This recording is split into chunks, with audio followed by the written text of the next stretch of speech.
Chapter 33. Jacob looked up, and there was Esau, coming with his 400 men. So he divided the children among Leah, Rachel, and the 2 female servants. He put the female servants and their children in front, Leah and her children next, and Rachel and Joseph in the rear. He himself went on ahead, and bowed down to the ground 7 times as he approached his brother. But Esau ran to meet Jacob and embraced him. He threw his arms around his neck and kissed him, and they wept. Then Esau looked up and saw the women and children. "Who are these with you?" he asked. Jacob answered, "They are the children God has graciously given your servant." Then the female servants and their children approached and bowed down. Next Leah and her children came and bowed down. Last of all came Joseph and Rachel, and they too bowed down. Esau asked, "What's the meaning of all these flocks and herds I met?" "To find favor in your eyes, my lord," he said. But Esau said, "I already have plenty, my brother. Keep what you have for yourself." "No, please," said Jacob. "if I have found favor in your eyes, accept this gift from me. For to see your face is like seeing the face of God, now that you have received me favorably.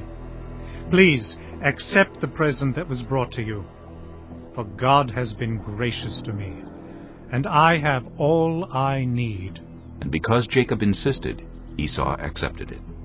Then Esau said, "Let us be on our way. I'll accompany you." But Jacob said to him, "My lord knows that the children are tender, and that I must care for the ewes and cows that are nursing their young. If they are driven hard just one day, all the animals will die. So let my lord go on ahead of his servant, while I move along slowly at the pace of the flocks and herds before me, and the pace of the children, until I come to my lord and Seir." Esau said, "Then let me leave some of my men with you." "But why do that?" Jacob asked. "Just let me find favor in the eyes of my lord." So that day Esau started on his way back to Seir. Jacob, however, went to Succoth, where he built a place for himself, and made shelters for his livestock. That is why the place is called Succoth. After Jacob came from Paddan Aram, he arrived safely at the city of Shechem in Canaan, and camped within sight of the city. For 100 pieces of silver he bought from the sons of Hamor, the father of Shechem, the plot of ground where he pitched his tent.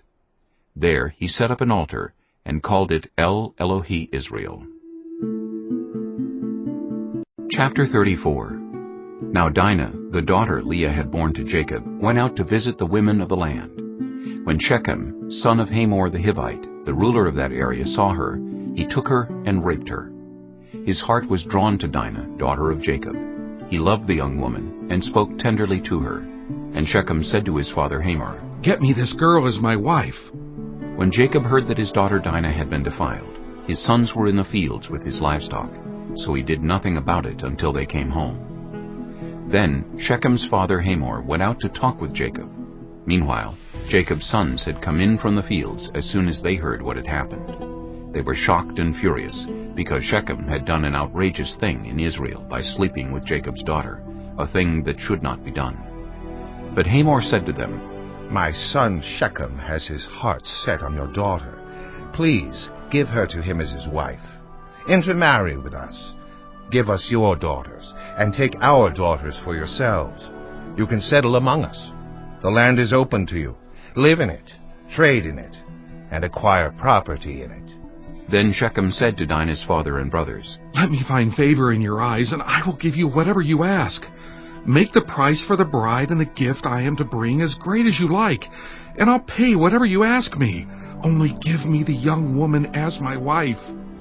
Because their sister Dinah had been defiled, Jacob's sons replied deceitfully as they spoke to Shechem and his father Hamor. They said to them, "We can't do such a thing. We can't give our sister to a man who is not circumcised.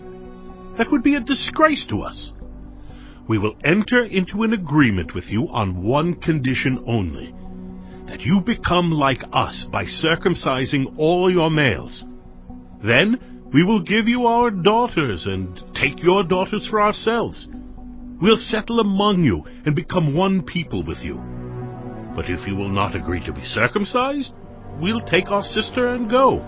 Their proposal seemed good to Hamor and his son Shechem. The young man, who was the most honored of all his father's family, lost no time in doing what they said, because he was delighted with Jacob's daughter. So Hamor and his son Shechem went to the gate of their city to speak to the men of their city. "These men are friendly toward us," They said. "Let them live in our land and trade in it. The land has plenty of room for them. We can marry their daughters, and they can marry ours. But the men will agree to live with us as one people only on the condition that our males be circumcised, as they themselves are. Won't their livestock, their property, and all their other animals become ours? So let us agree to their terms, and they will settle among us." All the men who went out of the city gate agreed with Hamor and his son Shechem, and every male in the city was circumcised.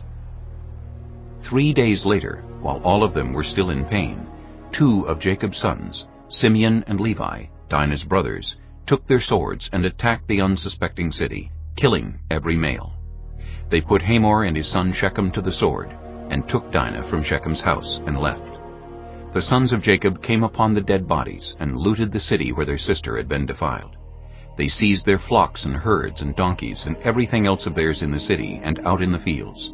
They carried off all their wealth and all their women and children, taking as plunder everything in the houses. Then Jacob said to Simeon and Levi, "You have brought trouble on me by making me obnoxious to the Canaanites and Perizzites, the people living in this land. We are few in number, and if they join forces against me and attack me, I and my household will be destroyed." But they replied, "Should he have treated our sister like a prostitute?